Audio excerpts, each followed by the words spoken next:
Okay, we're going to look at some of the network terms and float. Now, total float is the latest starting time minus the earliest starting time.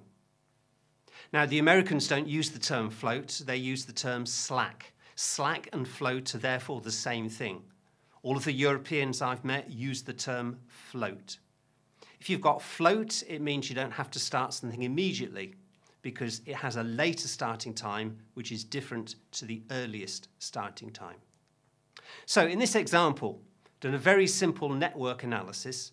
What we will do is we calculate one of these boxes at a time. We have to have a start and a finish task. That's the rule from our dependency chart. The start task will start at 0, have a duration of 0. So the earliest start time for task A will be 0. Task A takes 4 days. So the earliest I can start task B is 4 days. Task B takes 6 days. So the earliest I can finish this project is day 10. That's our forwards pass. The early start times go in the top left-hand box. We're now going to do the backwards pass. We're going to calculate the latest start time in the lower left-hand box.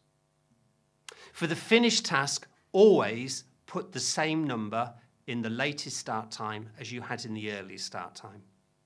What you're saying is that this project, the earliest I can finish is day 10. I want to finish as soon as possible, so let's make the latest day 10. We then go backwards and we say, what's the latest I can start task B? If I must be finished by day 10 and task B takes 6 days, 10 minus 6, the latest is day 4. I work backwards towards A. The latest I can start task A is going to be the latest I can start task B, day 4, minus the duration of task A4, it's going to be 0. In this example, all of the latest start times are the same as the earliest start times, so the float is 0. Let's look at a more complicated example. In this case, at the start of the project, we do tasks A and B together. When we do the forwards pass through the project, task A starts at 0 and it takes 4 days. Task B starts at 0 and takes 7 days. Now, I can't start task C until task A is finished, day 4, and task B is finished, day 7. So I have to take the biggest number. So task C cannot start until day 7. Task C takes 6 days, so 7 and 6 is 13. I can finish this project in 13 days. I put that in the latest start time and I work my way backwards doing the backwards pass. What's the latest I can start task C?